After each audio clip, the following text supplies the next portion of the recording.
This video is sponsored by PixelEmpire.com. Hit the link in the description to get shopping and use coupon code CANTINA for 10% off your next order. The Elder Scrolls Oblivion is an amazing game, filled with countless hours of content. And due to these countless hours, I myself lost many countless hours of my childhood playing this game. Yeah, not that I'm complaining, because what was the alternative? Go outside? Yeah, right. Like I'm gonna do something as stupid as that. And even though Oblivion isn't my most favorite game of all time, it's pretty darn close. Certainly a lot closer than that silly game Skyrim.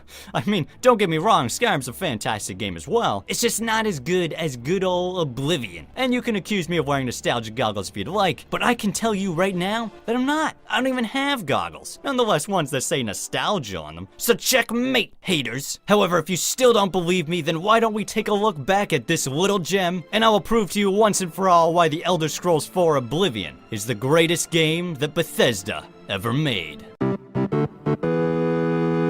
Oblivion was released in 2006, and at the time there really wasn't anything like it. I mean, the closest thing was probably Morrowind, but come on. Can you do this in Morrowind? I don't think so. I mean, that was so impressive that Bethesda made it a huge part of their press conference when they revealed the game. That's gotta tell you something. I mean, maybe not something good, but definitely something. However, as impressive as moving pieces of chain around is, it was not what made this game a masterpiece. For that, we need to look no further than slightly to the left. No, not the walls, just a little bit slighter than that. Alright, forget it. What I'm talking about is the people. By the 9 divines, you're an ugly one.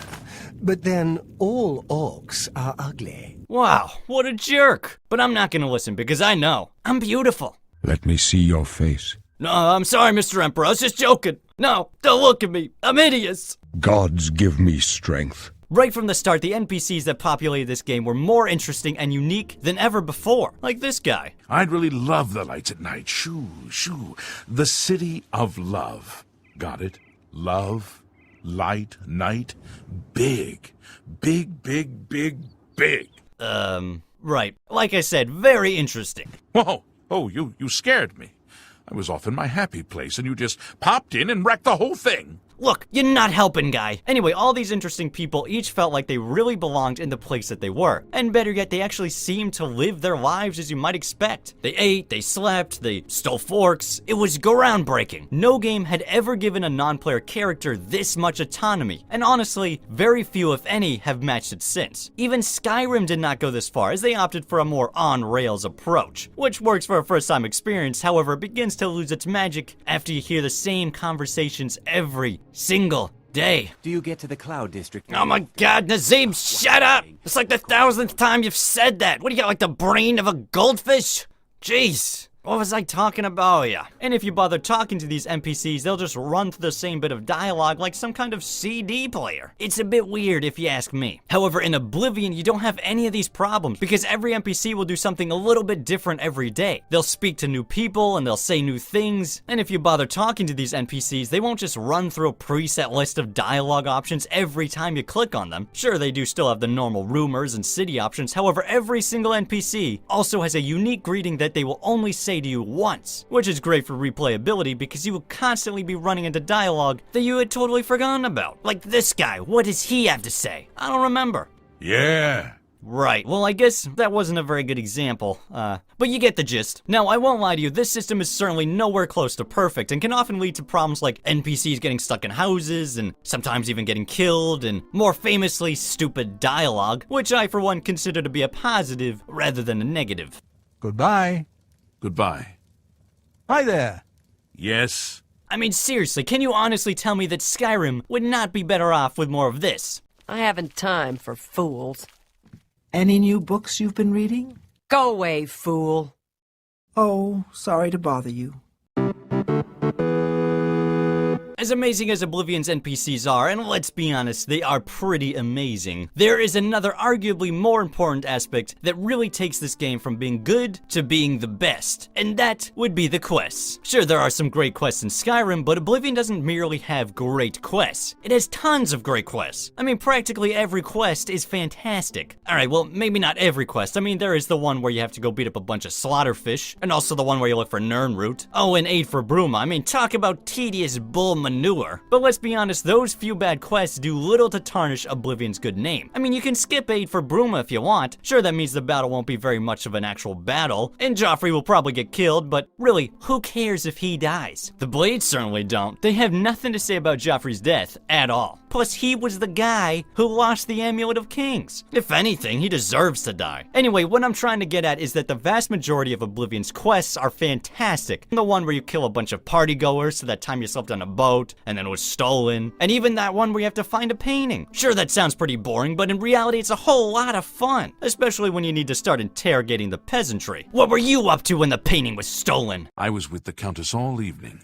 Didn't see a thing. I'm on to you. Now, if you didn't notice, all those quests I just listed are side quests. They're not even the main quest. And as a matter of fact, the side quests are probably the best part of the game, which is pretty rare, because usually side quests are super boring. But not in this case, unless we're talking about aid for Bruma, because that one sucks. Now, that's not to say the main quest isn't good, because it certainly is, but if you wanted to, you could easily just ignore the main quest altogether and only do side quests. Because why deliver a boring amulet to lazy old Joffrey when you could join a band of thieves and commit the greatest heist that Tamriel has ever seen? Or even commit just a regular heist, because even that's actually pretty exciting. Or you could join the Mages Guild and get trapped inside a well. I mean, that's pretty cool, unless you die. But you know, it's all relative. What I'm trying to get at is that this game has some of the most memorable and amazing quests that I've ever seen in a video game. And that's really something because I played at least a couple of video games. So I know what I'm talking about.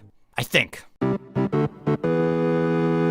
Now, I may be a fan of Oblivion, but that doesn't mean I can't see its flaws, because I can. I can see everything, except why kids love the taste of Cinnamon Toast Crunch, because for some reason, only kids can see that. They must have ESP or something. However, as for Oblivion, I'm aware it can be a bit of a mess, and by mess, I mean extremely buggy. And I don't just mean the fun-loving bugs either. Well, I mean, there are those, and they can be pretty funny. I mean, what is even happening here? But aside from those bugs, there are also some really awful ones, such as you go through a door and the game crashes, or you have fast travel and the game crashes, or you try to enjoy the game and the game crashes. It's mostly the game crashing, which really sucks if you haven't saved in a while. Nothing is more frustrating than defeating a really tough boss only to have the game crash on you moments later. And the last save was right before you fought that boss. I mean, it's enough to make you want to just give up and do another quest, especially when you take into account how bad the combat is in Oblivion. Yes, I am very aware that it is bad. It's weird and floaty, and it takes a million years just to kill anything. I mean, come on. It's a freaking goblin. It should be dead already.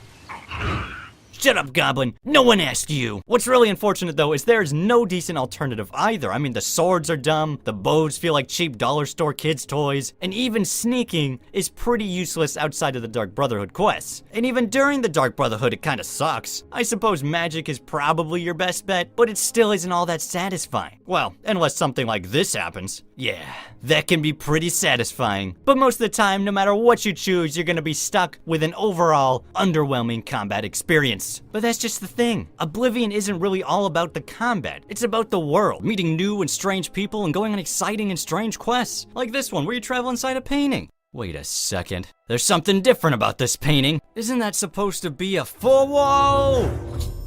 Holy crap!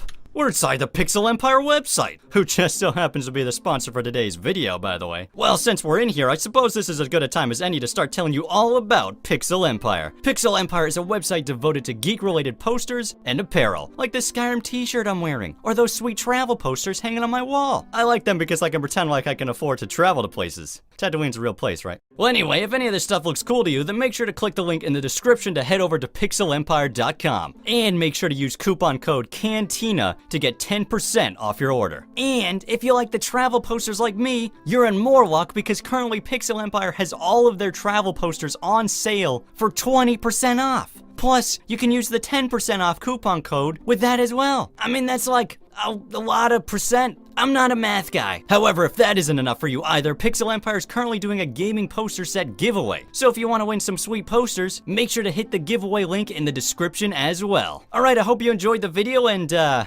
just gotta figure out how to get out of here. Wait a second. Is this the brush of true paint? I think it is. Hiya! Oh man, I was really sure